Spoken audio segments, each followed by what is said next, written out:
ഇന്നലെ ജീൻസ് തയ്ച്ചപ്പോൾ പറഞ്ഞില്ലേ ഇതേപോലുള്ള ജോയിൻറ്റുകളൊക്കെ വിഷയത്തിൽ കയറാൻ ബുദ്ധിമുട്ടായിരിക്കുമെന്ന്. അതിനൊരു ട്രിക്ക് ഉണ്ട് കേട്ടോ. ആ ജോയിൻറ്റ് മാത്രം അടിക്കാതെ അത് വിട്ടതിന് ശേഷമാണ് ഞാൻ ഈ പരിപാടി ചെയ്യണത്. നമുക്ക് ആദ്യം തന്നെ ഇത് ചെയ്ത് വെച്ചാലും കുഴപ്പമൊന്നുമില്ല കേട്ടോ. ഇതേപോലെ ജോയിൻ്റ് ഉള്ള ഭാഗത്ത് തുണി കുറച്ച് കൂടുതൽ ഇതേപോലെ ഇരിപ്പുണ്ടാവും. അതൊക്കെ ഇതേപോലെ കട്ട് ചെയ്ത് കളയുക. ഞാനിവിടെ ഒരു ട്രയാങ്കിൾ ഷേപ്പിലാണ് കട്ട് ചെയ്ത് കളയണത്.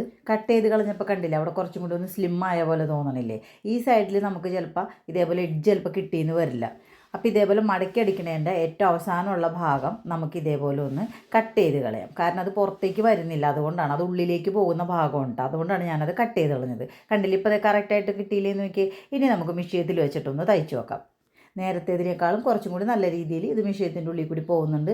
ചിലപ്പോൾ നമുക്ക് പ്രഷറൊക്കെ ഒന്ന് ചിലപ്പോൾ പൊക്കേണ്ടി വരും കേട്ടോ. അങ്ങനെ ഈ ട്രിക്ക് ഉപയോഗിച്ചപ്പോൾ ജോയിൻ്റൊക്കെ അത് നല്ല രീതിയിൽ തന്നെ വന്നിട്ടുണ്ട്. ഇന്നലെ ന്യൂ ഇയർ വ്ളോഗ് ഇട്ടിട്ടുണ്ട് കേട്ടോ. കാണാത്തവർ ഒന്ന് കയറി കണ്ടു നോക്കണേ. അപ്പോൾ ഇതേപോലെ വീഡിയോസായിട്ട് ഞാൻ ഇനിയും വരുന്നതായിരിക്കും. It's mine bye Shalimar.